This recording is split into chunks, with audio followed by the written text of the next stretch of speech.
I'm Mike with the School of Self-Reliance. Today we're going to review the SP51 by Ontario. It is the Gen 2 SP51. This knife, just like all the other Gen 2 series, was designed by Dan Maragni. Dan's a great blade designer. He's been in the business for a really long time. Worked for Cold Steel for 25 years. Designed the Recon Scout, the Cold Steel Trailmaster, the SRK, and a bunch of other knives. So he knows what he's doing. This knife, just like all the others, 5160 spring steel. Dan selected the steel for these knives. He also designed the heat treat process from beginning to end, the grind process, to make these knives extremely durable.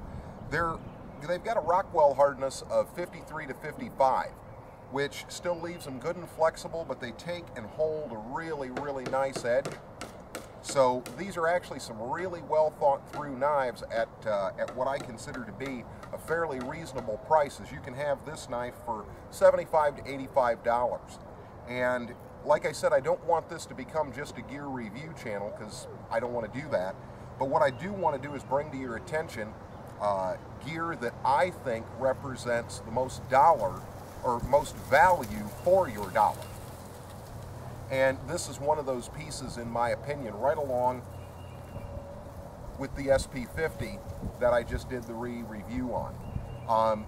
All of the Gen 2 line, in my opinion, fit in that. They give you the most bang for your buck. And if you're looking for durable kit that's going to last a long time, do a really good job, and you're not looking to spend an arm and a leg on it, these are the things that you want, and the types of things that you want. And that's what I look for, and that's why I'm doing these reviews. All right, we're going to feather some wood with this, make a few shavings. Again, this is a huge knife. It's almost 10 inches. It's 9.5 inches, and it's pretty heavy. So expecting it to do a lot of fine work is asking a lot of it, but it's a compromise thing. You know, it's a chopper and a hacker and so on. But if you find the sweet spot on the knife, you can get into making some fairly nice feathers and getting the wood to shave up pretty nicely. You just have to have control over the knife. And once you've found that control area that you need, that nice sweet spot, you can sit and actually feather and make shavings fairly impressively with this knife. Even though it is, you know, a big behemoth of a knife, you can still get some good control on it and still do some good work.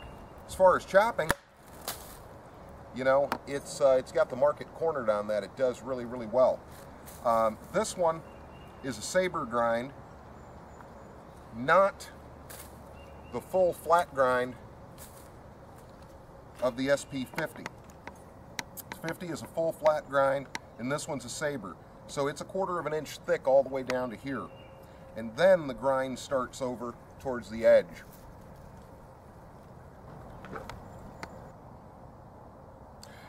This thing really is just a hammer when it comes to chopping. I like the SP50, but holy geez, this thing just is a beast of a knife. And I almost got it. It just hacks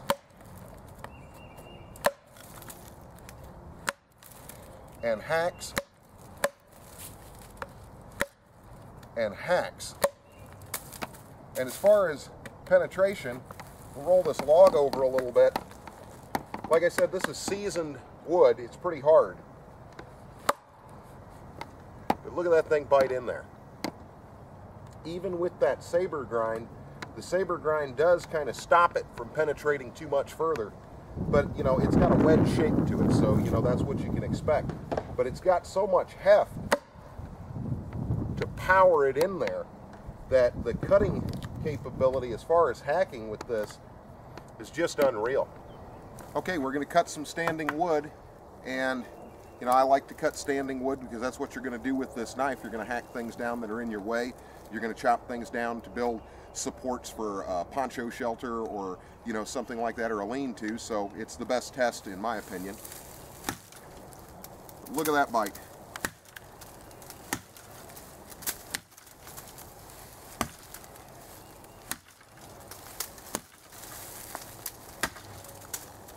Now, I'm not hitting this as hard as you might think.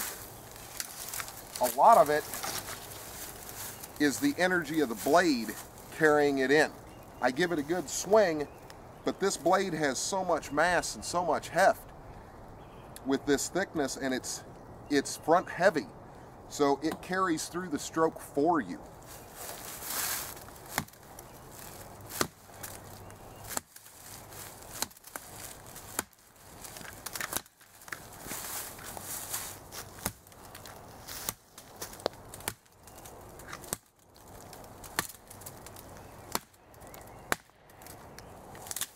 I do think that the SP51 cuts, it doesn't cut quite as deep as the 50, but that's because of that saber grind. Now, as far as splitting something, it does a whole lot better job than the SP50, and it's because of that wedge. If you are looking to split something, boy, that's the tool you want. This thing, and no, I'm not going to baton it, because if you've watched my channel, you know I don't really think of batoning as valid, although something like this would be perfectly fine. You could baton that. I don't think there's any danger in that. This knife certainly will survive splitting activities that other knives won't, but I don't believe in wood splitting with a knife. I think that there's other tools that are made for that. One of the reasons why I'm not a big fan of splitting wood with a knife, especially large pieces, is because there are too many variables in it. You never really know what's going on inside the wood. You can see the knot on the outside, but you can't see that on the inside.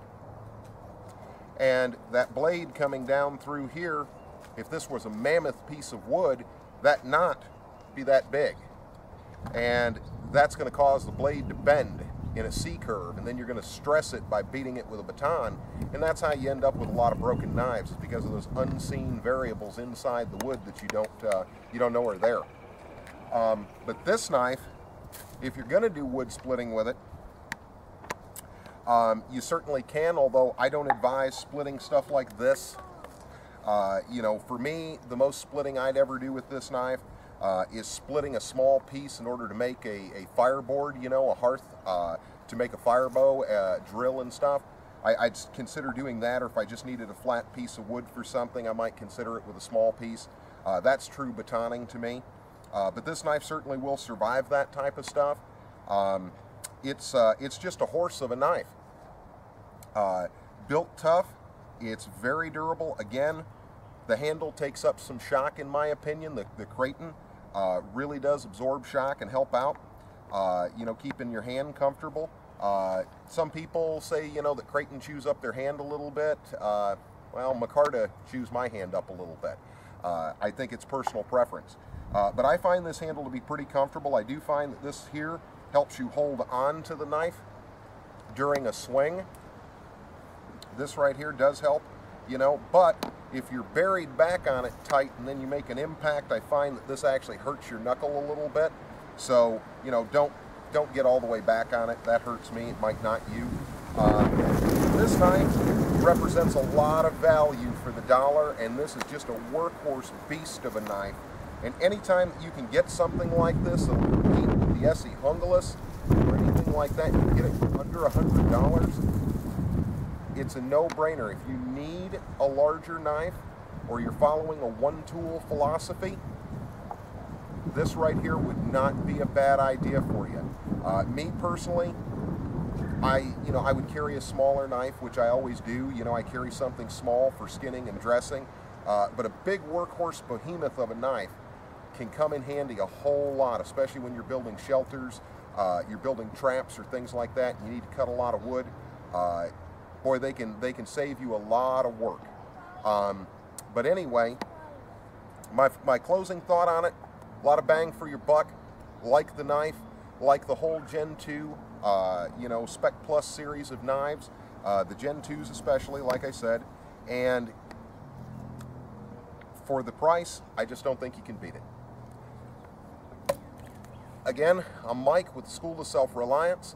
If you like what we do, like us on Facebook, share our videos, watch our videos, and thanks for watching this one.